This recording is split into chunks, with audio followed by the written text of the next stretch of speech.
وسلم سلاما تاما على سيدنا محمد الذي تنحل به العقد وتنفرج به الكرب وتقضى به الحوائج وتنال به الرغائب وحسن الخواتيم ويستسقى الغمام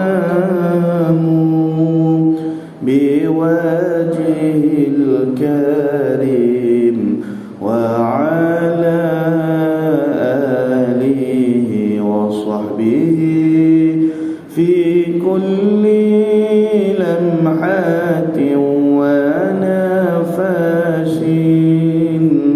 ونفس بعدد كل معلوم لك اللهم صل صلاة كاملة وسلم سلاما تاما على سيدنا محمد الذي تنحل به العقد وتنفرج به الكرب وتقضى به الحوائج وتنال به الرغائب وحسن الخواتيم ويستسقى الغمام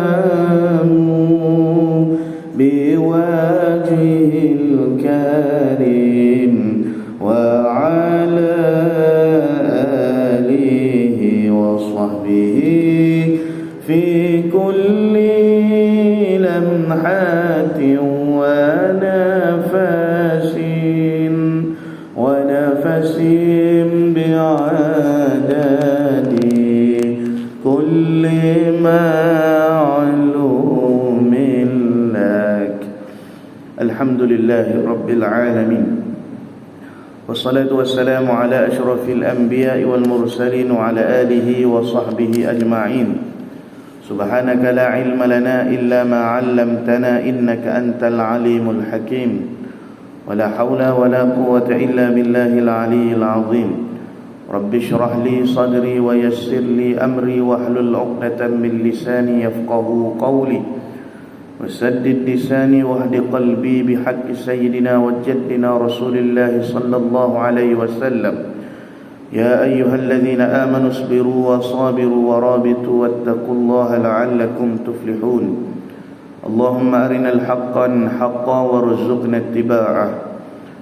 Ya Allah, ya Tuhan kami, tunjukkanlah kepada kami yang benar itu sebenar-benarnya, dan jadikanlah kami di kalangan orang yang mengikuti akan kebenaran. Wa arinal batila batilan warzuqna ijtinabah. Ya Allah, tunjukkanlah kepada kami yang batil, yang sesat itu sebenar-benarnya sesat, dan jauhkanlah kami daripada mengikuti akan kebatilan dan kesesatan. Rabbana iftah bainana wa baina qaumina bil haqq wa anta khairul fatihin. Ilahi anta maqsudi wa ridaka matlubi. A'tini mahabbataka wa ma'rifataka ya Allah. Nawaitul i'tikaf fi hadzal masjid sunnatan lillahi ta'ala. نويت التعلم والتعليم والتذكر والتذكير والنفع والانتفاع والإفادة والاستفادة والحث على التمسك بكتاب الله وسنة رسول الله والدعاء إلى الهدى والدلالة على الخير ابتغاء وجه الله ومرضاته وثوابه وقربه سبحانه وتعالى. Para hadirin dan jemaah muslimin muslimat, ayahanda, bonda, adik kakak yang dirahmati lagi diberkati oleh Allah Ta'ala sekalian. Alhamdulillah, pertama sekalinya syukur kita kepada Allah di atas segala nikmat, pemberian, rahmah, kasih sayang yang tidak terhingga banyaknya yang Allah Ta'ala telah limpahkan kepada kita. Di samping itu juga, marilah sama-sama kita mendoakan kepada saudara kita yang berada di Palestin, supaya Allah Ta'ala memberi kepada mereka kekuatan. Allah Ta'ala membantu seluruh tentera-tentera ataupun para mujahidin kita supaya dimenangkan oleh Allah, diberikan kekuatan, dipelihara, dan seterusnya Allah Ta'ala memberikan pahala mati syahid kepada mereka.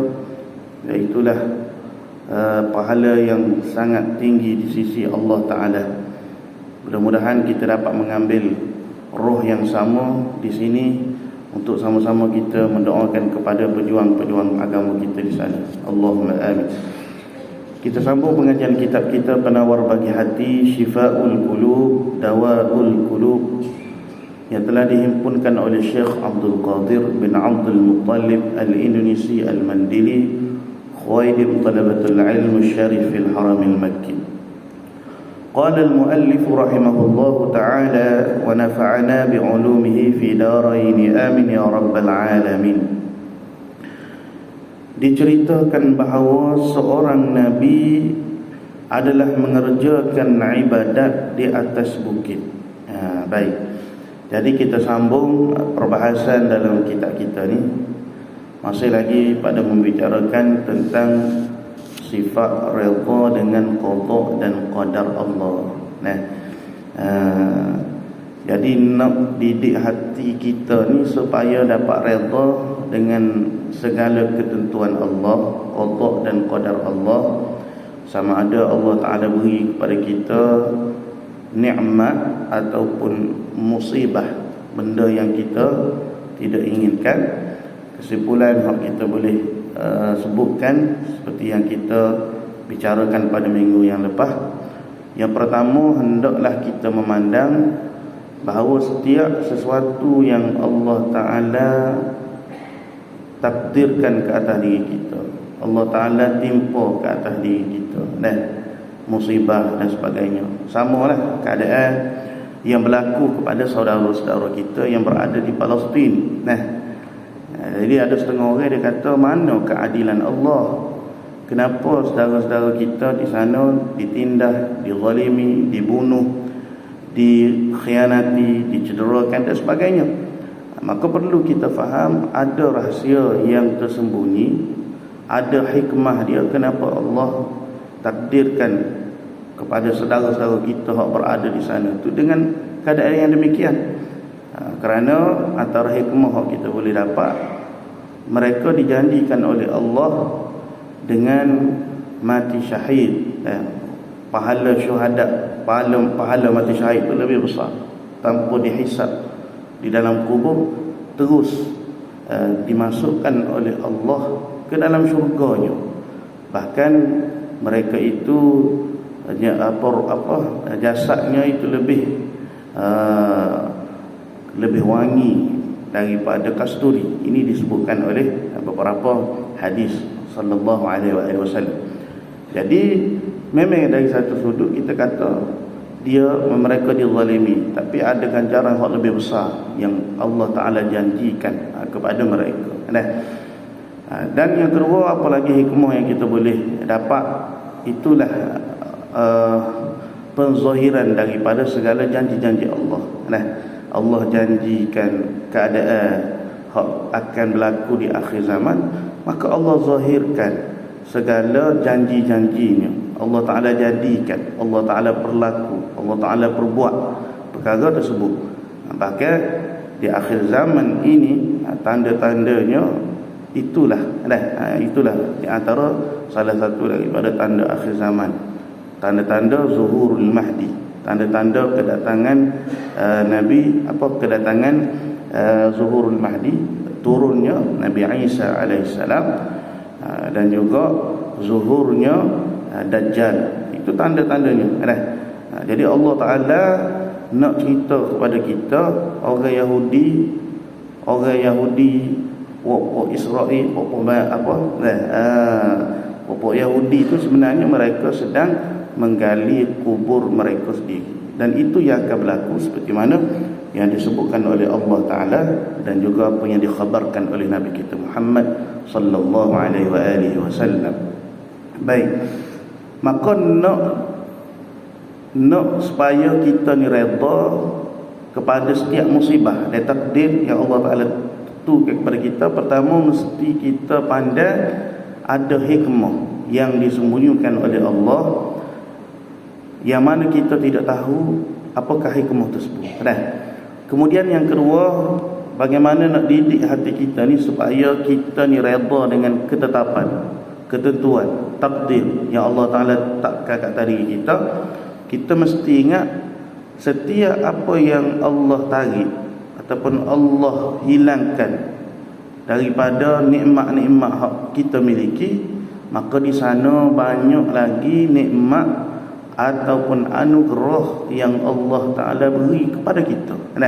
Satu benda hak Allah tarik, hak kita sayang, hak kita suka, hak kita cinta, hak kita miliki, sebenarnya banyak lagi nikmat hak Allah beri, dan Allah tak pernah minta kita balas. Allah tak pernah tutup pun nikmat hak dia beri kepada kita. Jadi Allah tarik satu perkara, Allah timpa kepada kita dengan satu benda, banyak lagi kebaikan Allah, banyak lagi nikmat Allah, banyak lagi anugerah Allah yang Allah Ta'ala telah berikan kepada kita. Seperti mana kisah Urwah, kisah Urwah yang kita ceritakan pada minggu yang lepas. Kemudian yang ketiga, bagaimana cara kita nak didik hati kita supaya kita ni redha dengan qada dan qadar Allah. Kita kena faham, kita kena ingat bahawa setiap sesuatu yang ada di dunia ini semuanya milik Allah. Tidak satu pun hak kepunyaan kita, hak milik kita. Tuhanlah yang empunya milik, empunya tuan setiap yang ada dalam dunia ni. Maka Allah berhak beri dan Allah berhak tarik setiap milik dia, setiap apa yang dimiliki olehnya. Baik. Jadi itulah di antara cara bagaimana kita nak redha dengan qada dan qadar Allah. Dan perlu kita ingat di dalam ayat Allah Ta'ala menceritakan, a'udzu billahi minasyaitonir rajim, fa'asa an taqrahu syai'an wa yaj'alallahu fihi khairan katsira.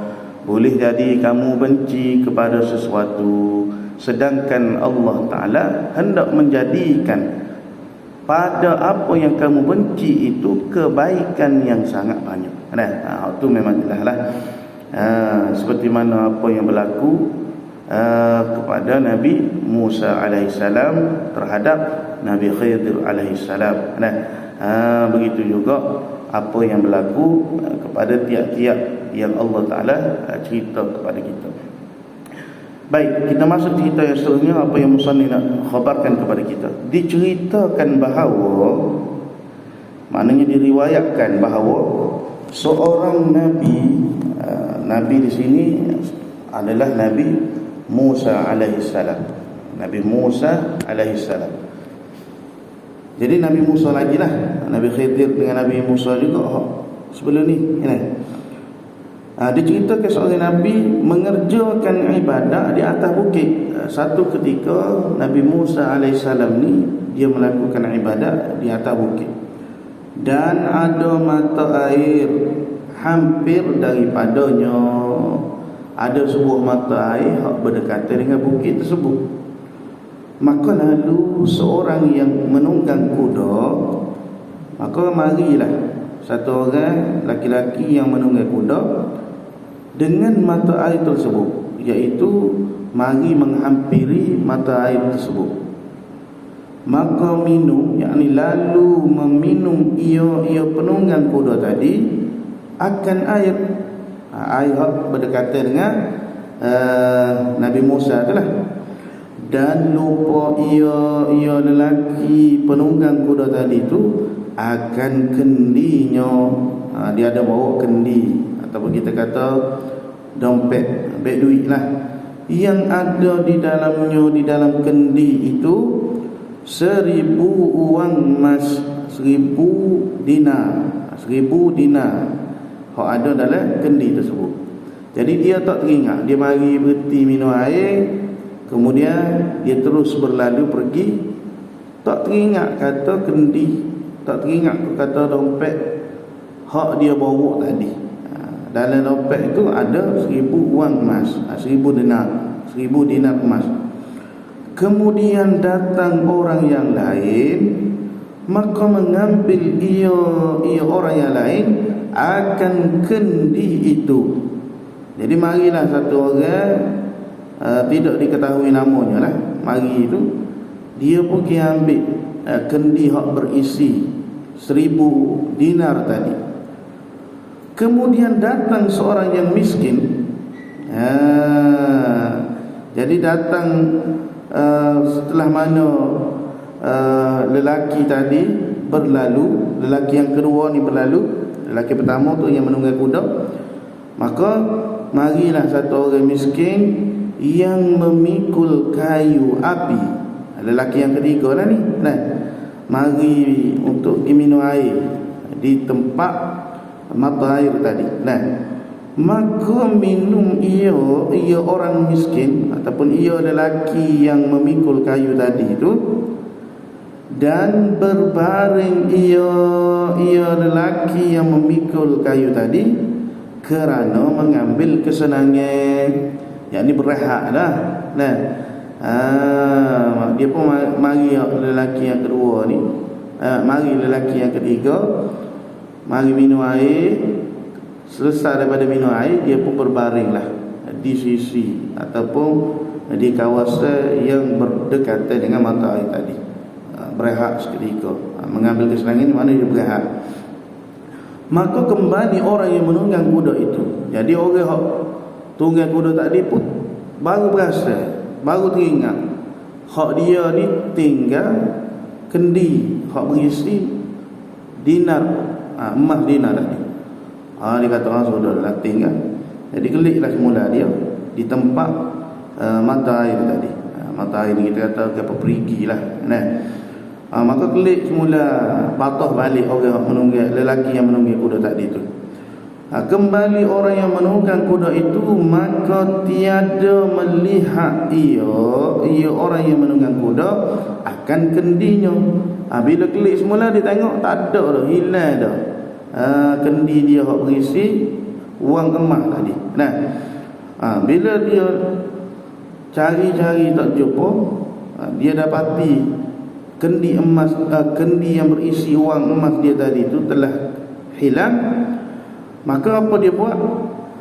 Kemudian maka menangkap ia penunggang, lelaki yang menunggang kuda tadi akan orang yang miskin itu. Jadi bila dah tak jumpa kendi dia tu kan, dia tengok siapa yang ada berdekatan dengan dia. Jadi ketika tu Nabi Musa ni pun saya duk tengok perbuatan ataupun kejadian tersebut. Jadi lelaki penunggang kuda ni pun ikatlah lelaki miskin hak sedang berehat, lelaki miskin hak memikul kayu tadi. Bila dia tangkap, dia ikat, maka menuntut ia lelaki penunggang kuda tadi tu daripada lelaki yang miskin akan kendinya. Mu ada ambil kendi aku ke atas mula, bagi balik kendi hak mu ambil, hak mu curi, hak mu ambil di kawasan mata air tadi. Kemudian kawan ni raya ada lah, tak ada ambil, kita tak ada ambil, kata ada mu ambil, tak ada orang lain dah hak ada kawasan ni, mu seorang je, mesti mu susuk, mesti mu sembunyi, mesti mu curi. Penunggang kuda ni kata, bila begitu tak mengaku maknanya memang dia tak buat, memang dia tak ambil, dan menyeksa ia penunggang kuda akan dia lelaki miskin. Maka tiada mendapat ia penunggang kuda akan dia kendi. Lepas tu dia pun pergi bahaya lah, dia katok, dia seksa lelaki miskin tadi, tapi tak dapat pada sisinya.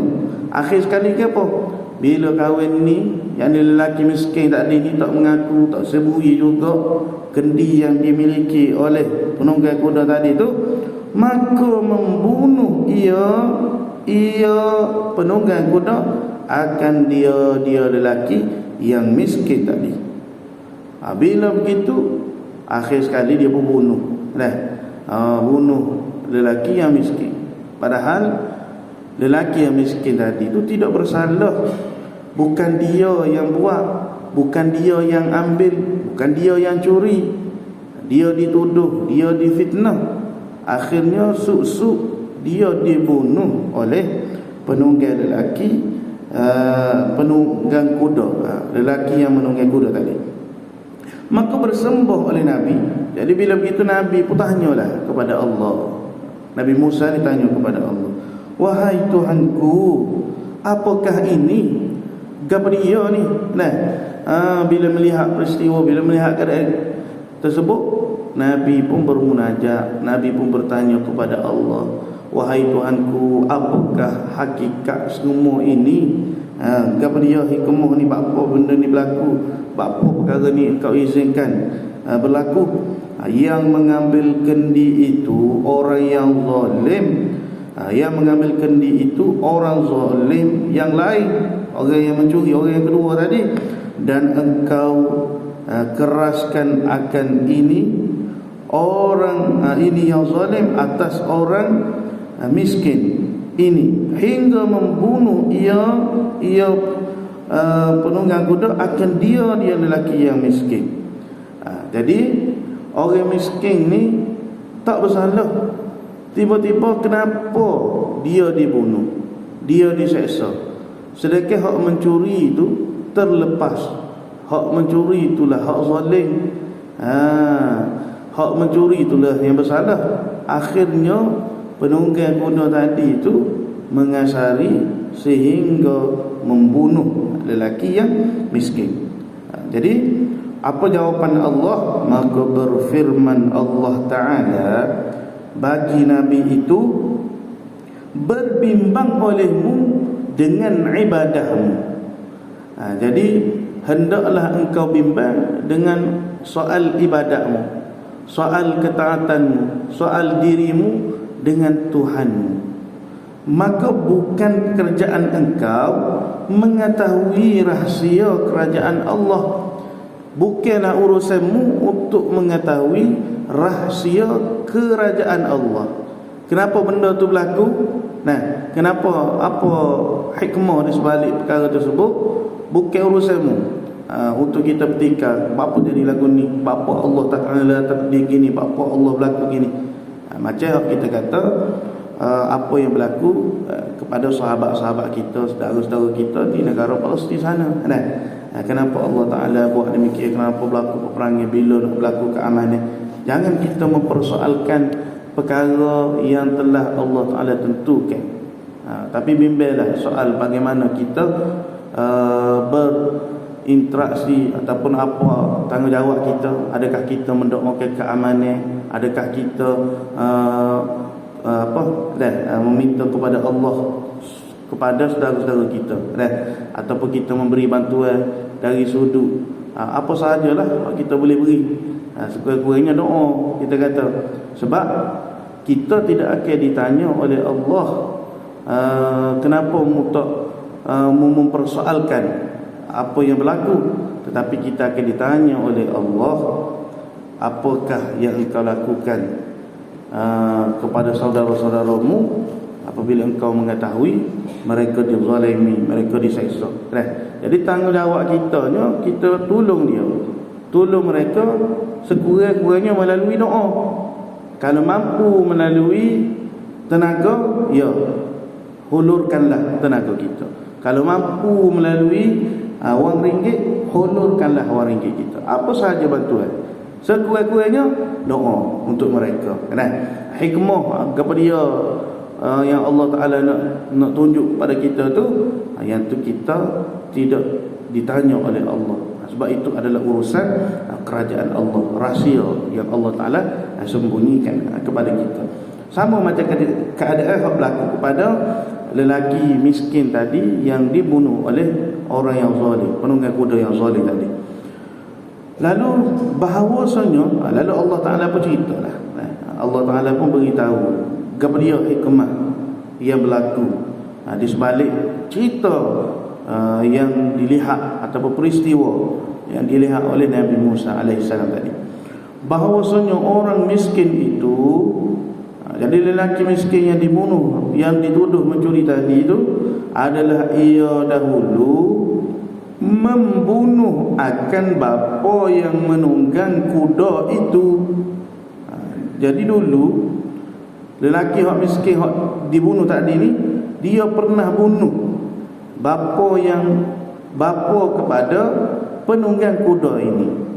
Maka aku biarkan dia, yakni Allah Ta'ala lak, biar mana lak, biarkan akan dia penunggang kuda membalasnya, bunuh balik. Jadi ada beberapa orang panggil apa ni, ihtimal lah. Sama ada penunggang kuda tadi tu memang dia dah tahu lelaki miskin ni dulu pernah bunuh ayah dia, ataupun dia memang tak tahu, cuma disebabkan dia terlampau marah maka dia pergi bunuh. Hikmahnya Allah Ta'ala izinkan perkara tersebut sebab lelaki miskin tadi ni pernah membunuh ayah kepada penunggang kuda ni. Lalu Allah biarkan akan dia membalasnya, yakni membunuh lelaki yang miskin.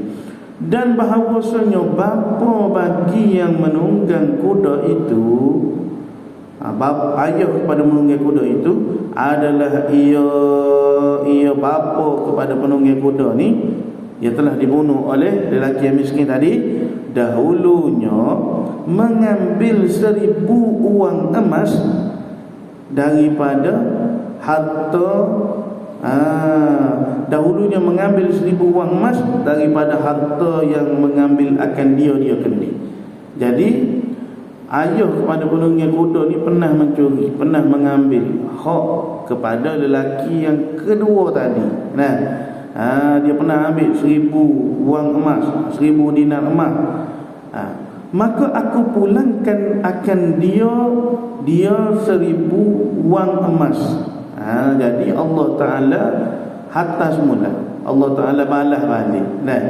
Allah Ta'ala balas balik lelaki yang kedua yang mengambil kendi tadi tu, supaya dia mendapat hak dia yang pernah dicuri oleh bapa kepada penunggang kuda.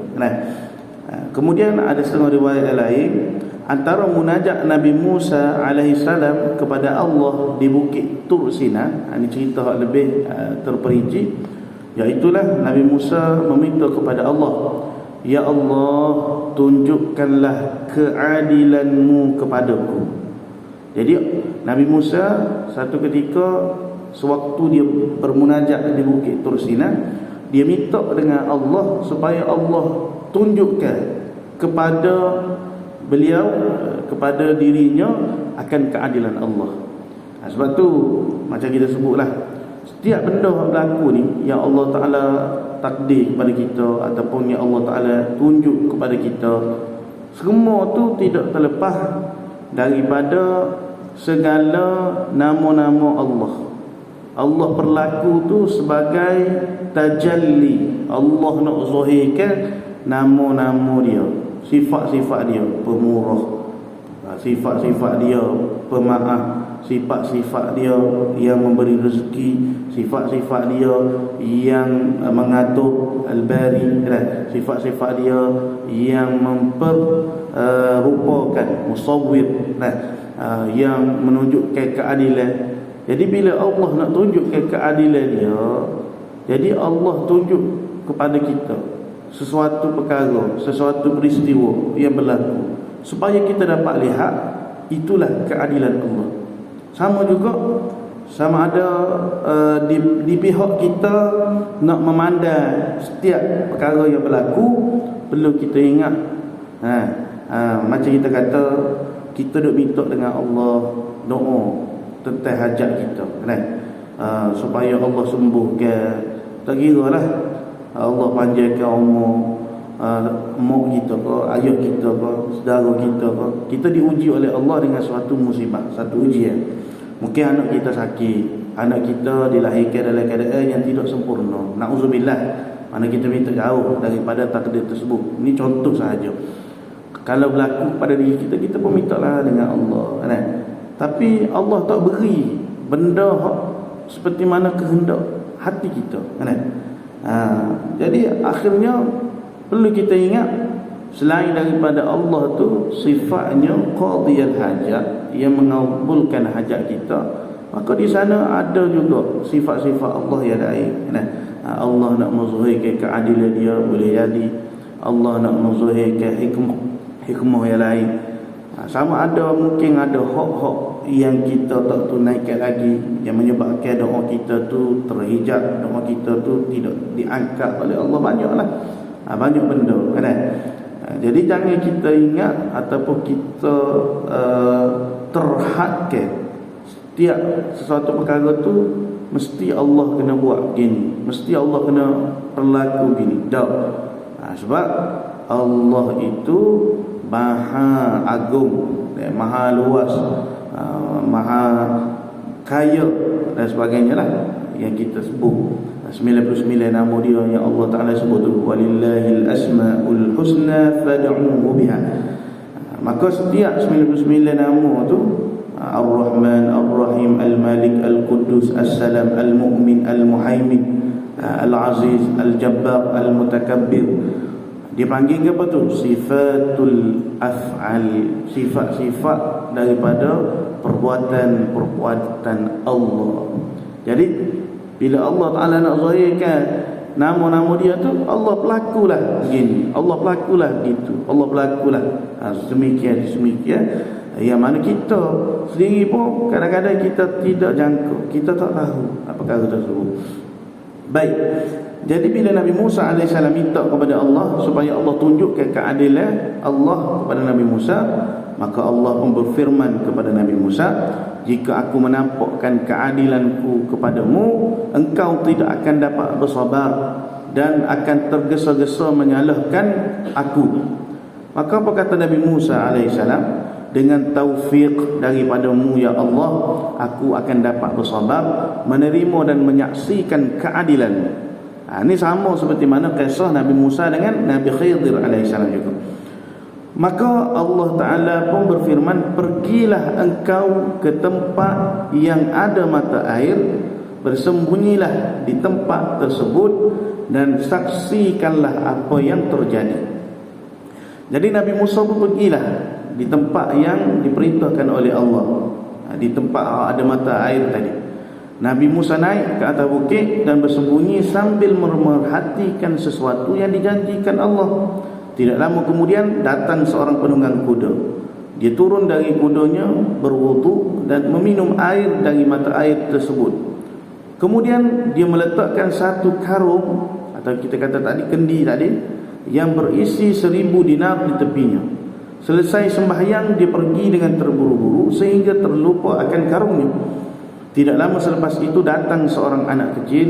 Dia meminum air dan melihat karung yang ditinggalkan. Dia lalu mengambilnya dan terus pergi dari tempat itu.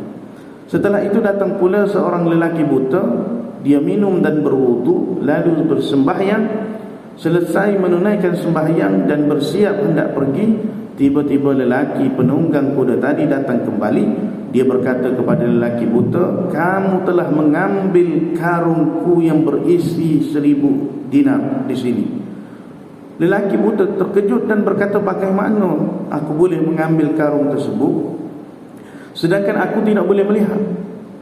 Maka penunggang kuda ini tetap berkeras, kamu jangan berbohong kepadaku, kerana tidak ada orang lain di sini melainkan hanya kamu.